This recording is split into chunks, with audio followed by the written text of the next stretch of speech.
still remember the morning I was fired like it happened yesterday. I had been working for my parents' business since I graduated college. 10 years of my life poured into a company that had once been my pride and my family's dream. Every late night, every holiday spent answering emails or fixing inventory mistakes, I did it all without complaint. My parents always said they appreciated me, but apparently appreciation didn't pay the bills. Or so they said when they let me go. The twist? My younger brother, who hadn't done more than show up half the time and often left me to clean up his messes, was allowed to stay. I couldn't understand it.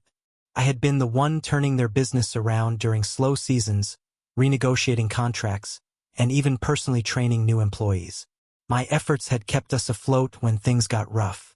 But somehow, loyalty, hard work, and blood weren't enough to protect me. The day they fired me, I walked into their office feeling a strange mix of anticipation and dread. I knew they wanted to talk to me about something serious, but I never imagined it would be this. Mom was sitting at her desk, trying to look stern, but her eyes betrayed a flicker of guilt. Dad didn't even look up when I entered. He just motioned for me to sit down. "We've been thinking," Mom started, her voice wavering slightly. "We need to make some changes." I nodded, waiting for the kind of corporate restructuring speech I was used to hearing at work. I expected numbers, goals, maybe a new strategy. What I got instead was a blow to my chest I wasn't ready for. "We've decided to let you go," Dad said flatly, as if discussing the weather rather than my entire life's work. The room spun. My stomach dropped. My voice caught. "You what?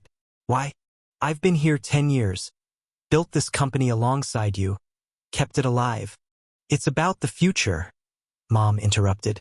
"We think your brother is better suited to handle the next phase." Better suited? My brother? The one who still owed me money from the business trip he forgot to pay for? The one who once left a shipment of hundreds of products outside in the rain because he didn't check the weather? My head was spinning, trying to process what felt like an alternate reality. When I finally left the office that day, clutching my personal belongings in a cardboard box, I felt a strange mixture of anger, disbelief, and sorrow. It wasn't just about the job, it was about being discarded by the people who were supposed to have my back, no matter what. I tried to make sense of it in the weeks that followed. Was I too invested? Had I been blind to my parents' favoritism? Did they always plan to side with him, and I was just too naive to see it? Every answer led to a dead end, leaving me with nothing but a hollow ache and a question I couldn't shake. How could they value him over me after everything I'd done? I spent months trying to move on, taking freelance consulting jobs, attending networking events, and keeping my professional reputation intact. But every time I saw my parents' company in the news, every time a client mentioned them, I felt that old sting of betrayal. The company I had saved countless times was now running without me, and my brother, untested and careless, was the one steering the ship. Years passed. I watched quietly as mistakes piled up. Shipments lost, contracts neglected, clients slowly drifting away. My parents' empire, the one I had once held together with sheer willpower, was crumbling. And me? I had quietly climbed the ladder of a competitor company, learning, growing, and eventually landing in a position of real power. It wasn't revenge I sought, it was life. But as the rumors of their financial struggles reached me, a new question emerged. Could I save the company they had thrown me out of? Or should I let it fall into the hands of someone else entirely? I never expected the answer would make me question everything I thought I knew about family, loyalty, and what it meant to truly have the power to hurt or help. From the moment I left, I became an outsider looking in, observing the slow, painful unraveling of everything I had worked for. My parents tried to paint a brave face publicly, press releases about new strategies, innovative leadership, and ambitious expansion plans, but internally, the cracks were widening. The kind of mistakes that could have been prevented with just a little foresight were now regular occurrences. I had always known my brother was reckless. He had charisma and could charm clients in meetings, but charm doesn't pay the bills. I watched as deals slipped through his fingers, contracts went unsigned, and critical shipments arrived late or damaged. The employees I had once trained were frustrated, confused, and fearful. Some even whispered to me in confidence during chance encounters at industry events. They said, "We miss how things used to be. When you were running things, it felt like we had a leader." Part of me felt guilty listening to them. I had moved on, or at least I tried, but I couldn't shake the urge to intervene. Every failed decision, every mismanaged project, it was like watching a slow-motion disaster. Yet I had to remind myself, this was their mess now. I wasn't their employee anymore, and it wasn't my responsibility. My parents had chosen their path, and I had my own life to live. But guilt mixed with opportunity in a dangerous way. I couldn't help but notice how my competitor company, now mine to influence in a managerial role, was benefiting quietly from my parents' missteps. Clients who had once been loyal to their company started reaching out to us for solutions, confused or dissatisfied with the declining service. Partners asked for our guidance, and slowly, the position I had built allowed me to see a possibility I hadn't considered before. The power to decide the fate of their company rested within my reach. And then came the phone call that changed everything. It was Dad. His voice trembled in a way I had never heard before. We don't know what to do. Things are falling apart. Can we meet?" I didn't respond immediately. Part of me wanted to laugh, to feel the rush of vindication at their desperation.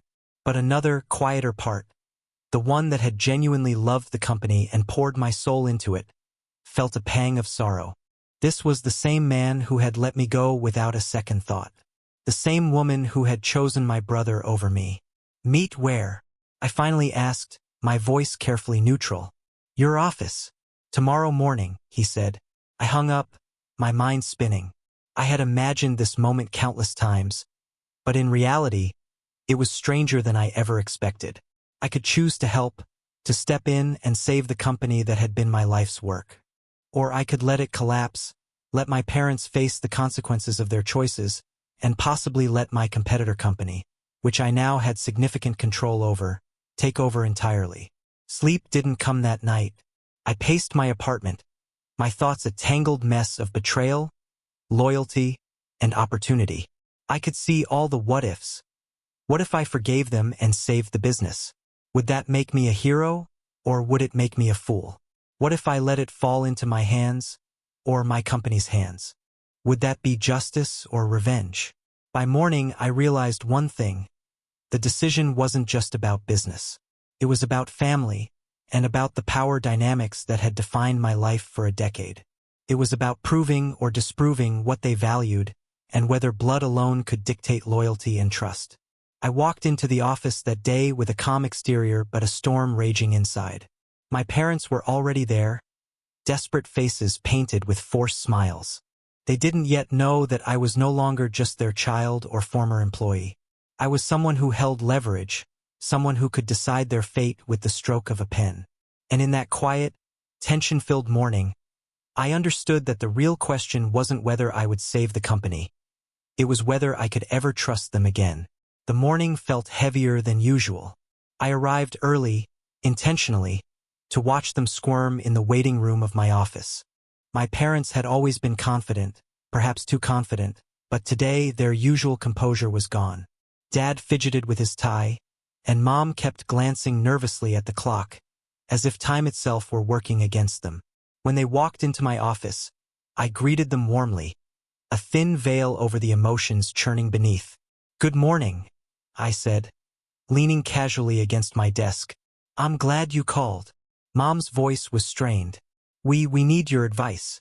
Things are falling apart faster than we expected. We don't know how to stabilize the company, and our biggest clients are threatening to leave." I nodded, letting the weight of my silence linger. I didn't offer comfort. I didn't apologize. I didn't smile. Silence, I realized, had more power than words in this moment. Dad cleared his throat. We know we made mistakes. We should have listened to you, given you the authority you deserved. And I cut him off. "You should have. You didn't. And now you're asking for help."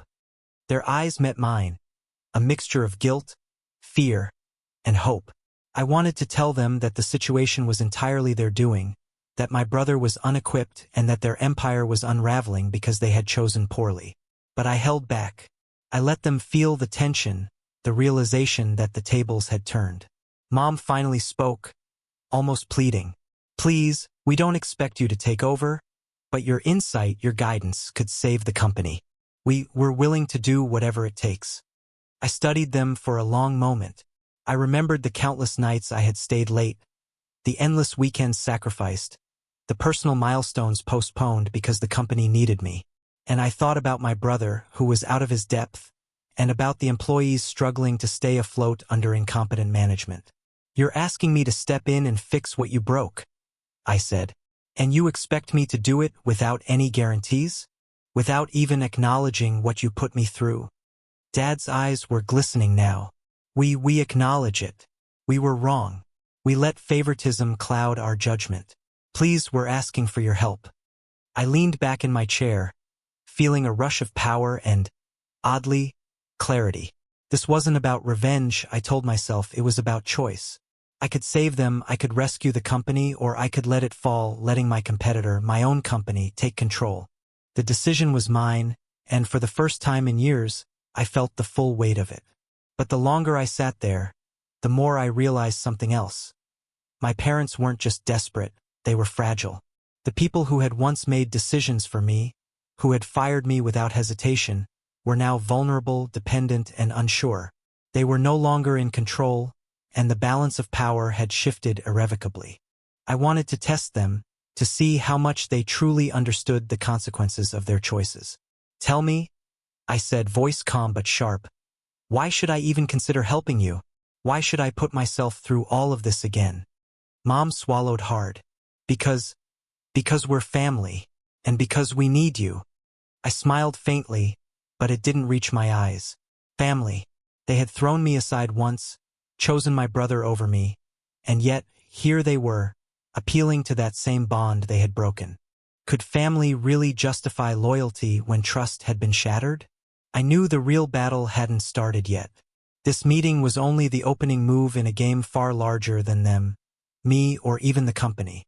And as they waited for my answer, I realized that in this moment, I was no longer their child. I was the arbiter of their fate. After the meeting, I didn't give them an answer.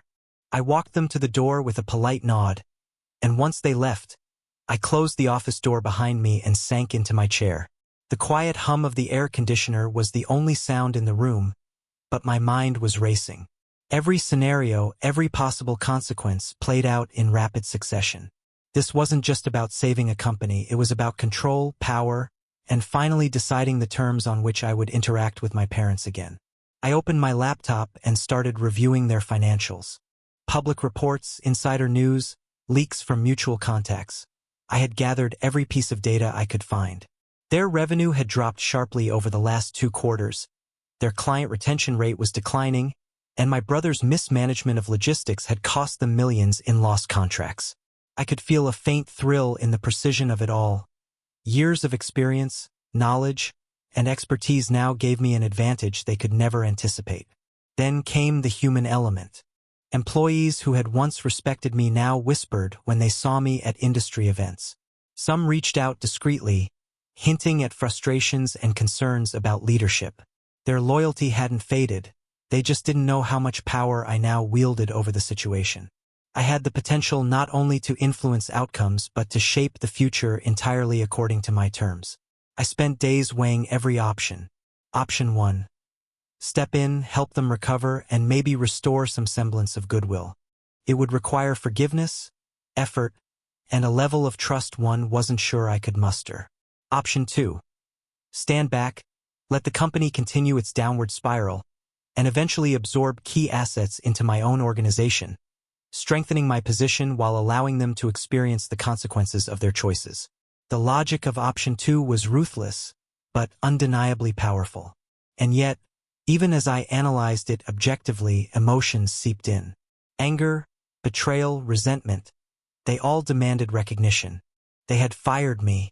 They had chosen my lazy brother over someone who had literally kept the company alive. Did I owe them redemption just because they shared my DNA? The answer was unclear, but my resolve began to take shape. I wouldn't act impulsively. I would watch, calculate, and decide when the time was right. Meanwhile, my parents were frantic. Calls came in constantly, from vendors, partners, and even my brother, who clearly had no idea how deep the trouble ran. Each conversation I overheard or intercepted, legally of course, confirmed what I already knew. Their situation was deteriorating faster than they could manage. The cracks I had foreseen were widening, and soon, even my parents' reputation in the industry would be at stake. I also realized something else. This was more than business. It was a test of character, for them and for me. Could I act with integrity and save the company despite the betrayal? Or would I let cold strategy dictate my actions, letting them reap the consequences of their choices? Every late night, every spreadsheet I reviewed, every conversation I analyzed was a piece of the puzzle. The decision wasn't about money or power alone.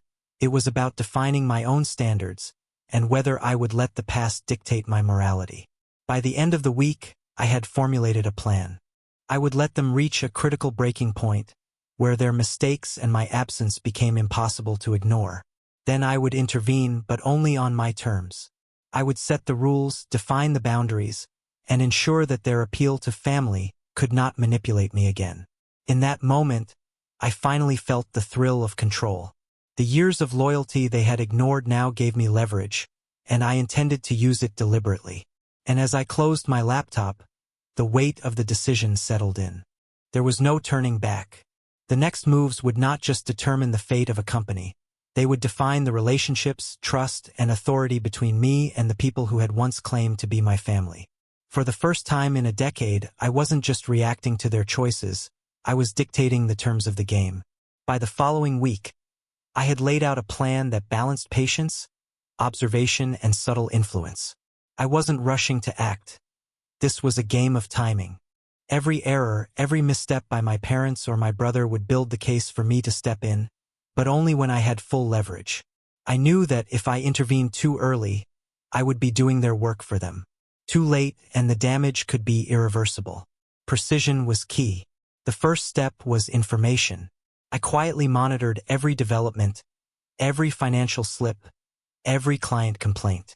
I stayed in touch with a few trusted former employees who still worked there. They provided insight into the chaos behind closed doors. From missed deadlines to conflicting orders, the company was slowly unraveling. Every piece of news made me more certain. I was in control even from the outside. Then came the external pressure. A major client, a national chain we had supplied for years, expressed frustration over repeated shipment errors. They threatened to terminate their contract. I smiled to myself as I read the notice. This was exactly the kind of pressure that could force my parents to turn to me. Not as a child, not as the loyal daughter they had ignored, but as a professional with the skill and authority to correct the chaos. Next, I played the psychological game. I didn't reach out directly, but I let my presence be felt. A mutual industry contact mentioned my involvement with a competitor company to one of their executives. Rumors began circulating that someone with intimate knowledge of their operations could soon have a stake in the market. The subtle panic in my parents' communications grew, and my brother's arrogance and complacency were no longer shields, they were vulnerabilities. I had no intention of being overtly cruel. This wasn't about punishment, at least not entirely. It was about balance, about showing them the consequences of ignoring the person who had been their backbone.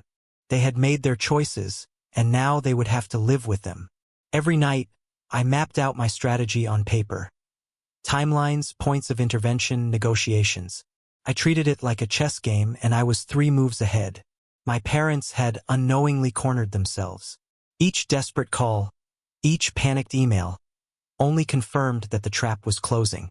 But even as I orchestrated this, a nagging thought lingered. Could I maintain this detachment? Could I really watch them flounder, knowing I had the power to save them, without letting anger or past hurt cloud my judgment?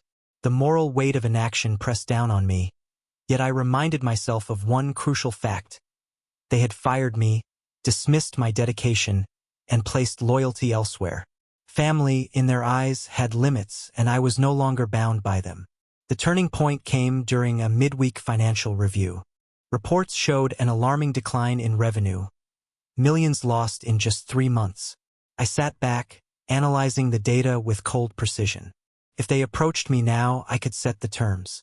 If I waited a little longer, I could gain even more leverage, ensuring that any eventual reconciliation or intervention would be on my conditions, not theirs. And then it happened. A formal call from Dad, trembling with anxiety, asking me to come in immediately. "It's urgent," he said. We need your help." I didn't rush. I took a deep breath, letting the gravity of my response sink in.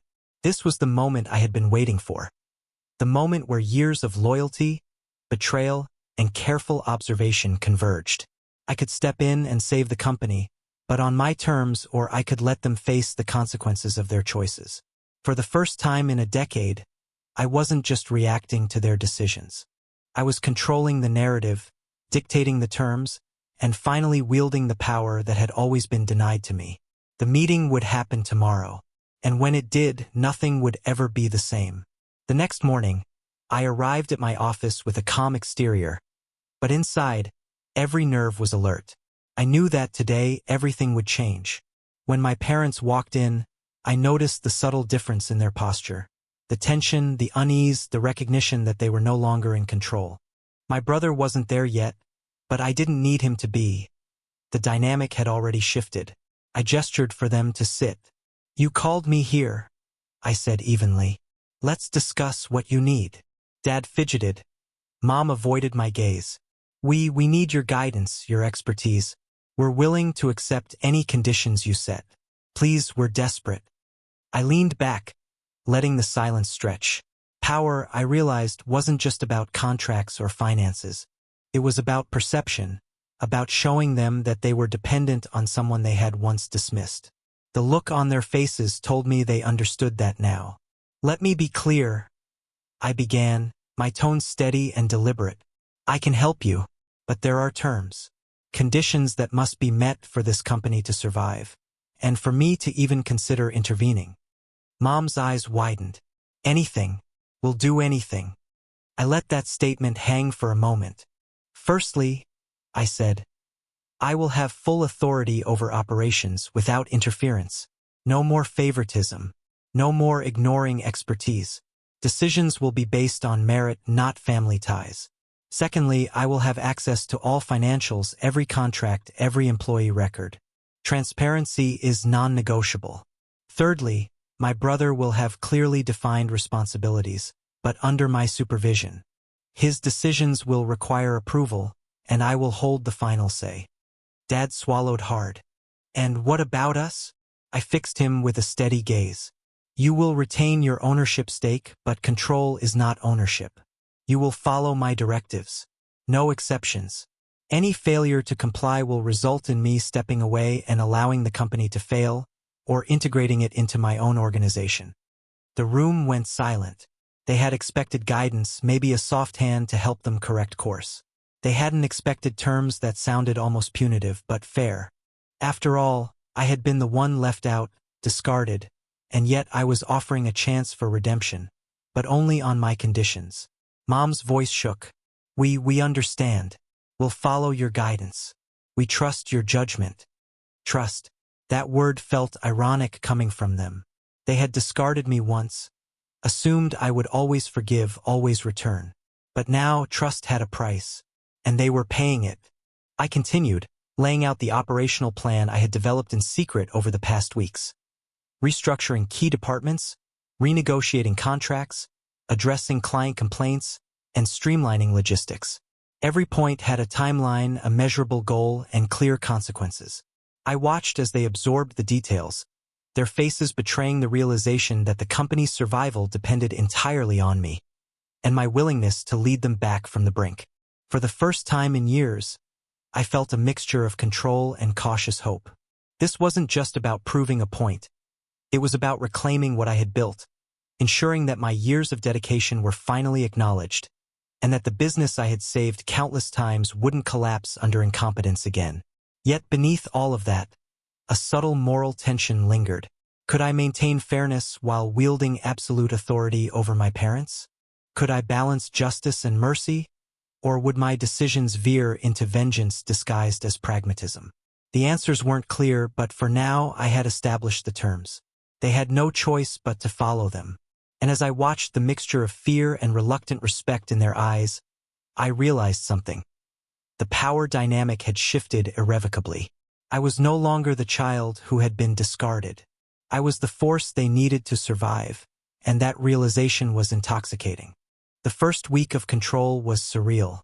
My parents followed my directives, visibly uncomfortable with the idea that they were no longer the decision-makers. My brother, oblivious to the deeper strategy one had laid out, initially resisted every instruction. But resistance in my office wasn't tolerated, and I made it clear. Authority had shifted, and the company's survival depended on compliance. The employees who had remained loyal to me were cautiously optimistic. I held one-on-one meetings, reassuring them that the company's values, the ones I had built over a decade, were intact. The difference was clear. Leadership was no longer dictated by favoritism or emotion, but by competence and accountability. Mistakes would be addressed promptly, and rewards followed results. Slowly, confidence returned to the team. At the same time, I monitored client relations. I personally reached out to those who had been neglected under my brother's watch, listening to their complaints and offering actionable solutions. One major client, who had threatened to terminate a contract, responded positively to my intervention, agreeing to stay with us under revised terms.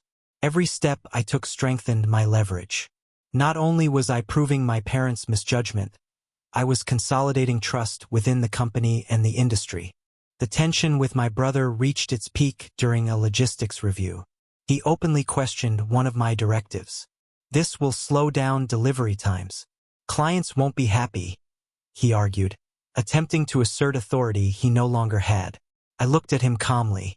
"You are no longer the final decision-maker. Your role is important, but it exists within the boundaries I've defined. If you want this company to succeed, you will follow my guidance. Your reputation depends on it." He stormed out of the room, muttering complaints. I allowed him that display. Ego and pride were natural, but they could not undermine the system I was now in place to enforce. If he continued resisting, the consequences would be clear. Meanwhile, my parents were grappling with their new reality. They asked questions, sometimes nervously, sometimes trying to assert a semblance of influence. Each time, I responded patiently but firmly, ensuring they understood that authority was no longer theirs. The subtle power shift was intoxicating but also morally complex. I was not their enemy, yet I had to ensure that the mistakes of the past were never repeated. By the end of the first week, changes were tangible. Departments that had been inefficient and chaotic were now organized. Deadlines were met, and employees felt heard and valued. Financial reports showed early signs of stabilization, and clients began expressing renewed confidence. I had stepped in at precisely the right moment, reinforcing the notion that timing, preparation, and strategic patience were as valuable as raw effort. Still, a lingering question hovered. Could I reconcile the personal with the professional? I had reclaimed authority and proven my competence, but the emotional scars of betrayal remained. My parents had been given a second chance, but they had to earn respect, not demand it. And my brother, despite his continued presence, had to learn that legacy and loyalty were earned through action, not entitlement. As I left the office that Friday evening, I felt a complex mix of satisfaction and caution. Control was exhilarating, but fragile. Any misstep could unravel the careful balance I had established. And in the back of my mind, a single thought persisted. The power I now wielded was immense, and with it came not just opportunity, but responsibility.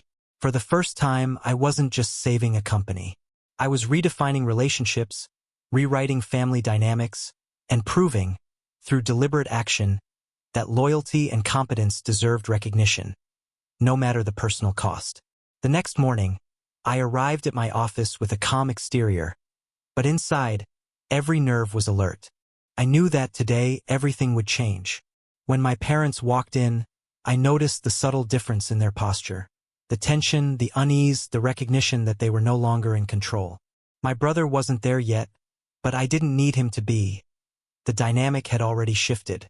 I gestured for them to sit. "You called me here," I said evenly. "Let's discuss what you need." Dad fidgeted.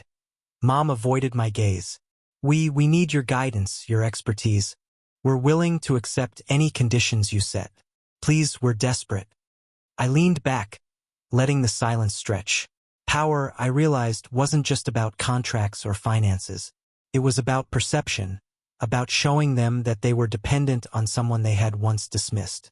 The look on their faces told me they understood that now. Let me be clear, I began, my tone steady and deliberate. I can help you, but there are terms, conditions that must be met for this company to survive, and for me to even consider intervening. Mom's eyes widened. Anything. We'll do anything. I let that statement hang for a moment.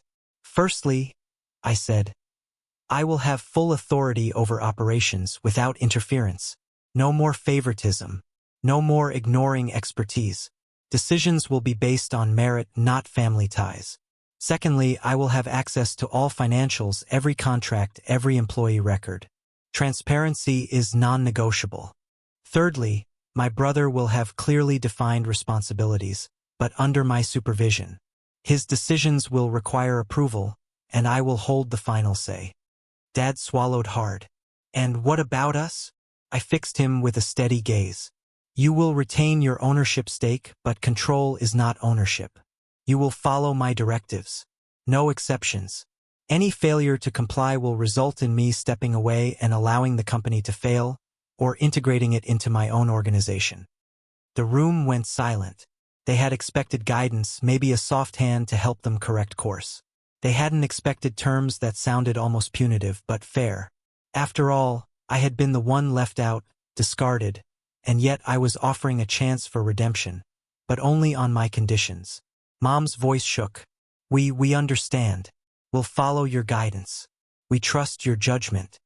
Trust. That word felt ironic coming from them. They had discarded me once, assumed I would always forgive, always return. But now trust had a price, and they were paying it. I continued, laying out the operational plan I had developed in secret over the past weeks. Restructuring key departments, renegotiating contracts, addressing client complaints, and streamlining logistics. Every point had a timeline, a measurable goal, and clear consequences. I watched as they absorbed the details, their faces betraying the realization that the company's survival depended entirely on me, and my willingness to lead them back from the brink. For the first time in years, I felt a mixture of control and cautious hope. This wasn't just about proving a point. It was about reclaiming what I had built, ensuring that my years of dedication were finally acknowledged, and that the business I had saved countless times wouldn't collapse under incompetence again. Yet beneath all of that, a subtle moral tension lingered. Could I maintain fairness while wielding absolute authority over my parents? Could I balance justice and mercy? Or would my decisions veer into vengeance disguised as pragmatism? The answers weren't clear, but for now I had established the terms. They had no choice but to follow them. And as I watched the mixture of fear and reluctant respect in their eyes, I realized something. The power dynamic had shifted irrevocably. I was no longer the child who had been discarded.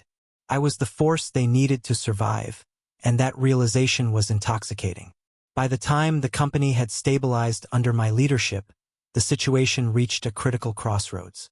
The financial reports were positive.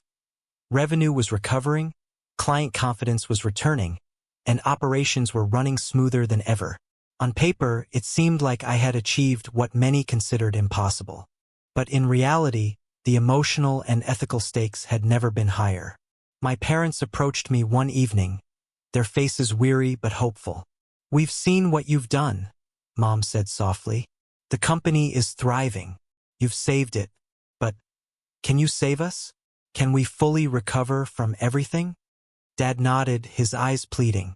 "We've made mistakes, terrible ones, and you've been more than fair. We're willing to follow any path you choose. Please, tell us how we make this right." I looked at them, the weight of years of betrayal and devotion pressing down on me. Here was the ultimate question. Do I forgive completely and restore the family business to them, or do I let the company, now solid under my influence, be absorbed into the organization I had been building in parallel, a competitor that I now led? On one hand, Rescuing the company would require personal forgiveness. I would have to trust them again, despite all the pain, all the favoritism, and all the dismissals. It would mean relinquishing some control I had fought hard to obtain, potentially giving my brother a second chance to prove he could be competent, and restoring the familial hierarchy that had once failed me. On the other hand, allowing the company to be absorbed under my control was the ultimate expression of justice or vengeance, depending on perspective. They had discarded me, and now, years later, I had the power to decide their fate.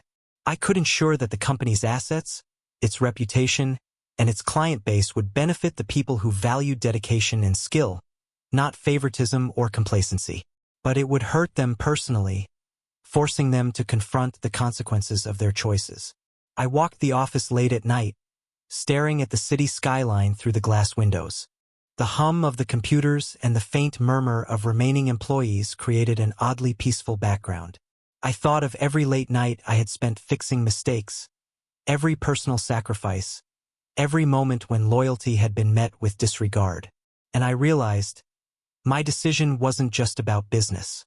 It was about defining the boundaries of respect, trust, and family. I also considered my brother. Could he grow into the role? Could he learn accountability? I doubted it. His arrogance and past failures suggested that even with guidance, he would falter. And my parents. They had relied on intuition and emotion rather than expertise, and it had nearly cost everything. Could I forgive that fully, or was some form of consequence necessary to protect the company and myself from repeating the same mistakes? The night stretched long, and I felt the moral tension tighten like a knot in my chest. I had the ability to heal the wounds of the past, but doing so required a level of trust one wasn't sure I could extend. I could be the hero restoring what had been broken, but at what personal cost? Or I could assert control, accept the fruits of my years of effort, and let the consequences of their choices fall where they would. By the early morning, the decision crystallized. I would act, but not impulsively. This was the culmination of strategy, patience, and observation. My choice would reflect not just justice or vengeance, but a lesson. Loyalty, dedication, and competence are not optional. They are the standards by which power is earned and maintained. Tomorrow, I would reveal my decision. And once I did, there would be no turning back. The future of the company, my family, and my own moral compass all depended on the path I was about to choose. The next morning, I summoned my parents and my brother to my office one last time. The air was thick with tension. They had seen the transformation of the company and felt, in ways they couldn't fully admit, the weight of their previous choices. But until this moment, they hadn't realized just how much control I truly held. I sat behind my desk, calm and composed, letting them settle into their chairs. "You've seen what's possible when the company is led effectively," I began. "You've experienced firsthand the consequences of neglecting expertise and loyalty. Now it's time to decide its future and yours within it." My parents exchanged nervous glances. My brother scowled, his arrogance tempered by a flicker of fear. I continued, outlining the situation one last time. The financial stability I had restored, the contracts renegotiated, the client confidence regained. Every point was carefully articulated, leaving no doubt that the company's survival now hinged entirely on my decision. Then came the moment of truth. I looked at them, the culmination of years of dedication, betrayal, observation, and strategy all reflected in my gaze. "I could fully restore the company to you," I said slowly. "You would retain control and I would step aside. But doing so would require complete trust. Trust one am not sure exists after everything that's happened. I would have to forgive without reservation, and I cannot guarantee that the past would not repeat itself." Mom's voice trembled. "We understand. We're willing to do anything." I leaned back, letting silence fill the room. The power was mine to wield. I could save them, restore the old order, or I could assert control and allow the company to be integrated into my organization.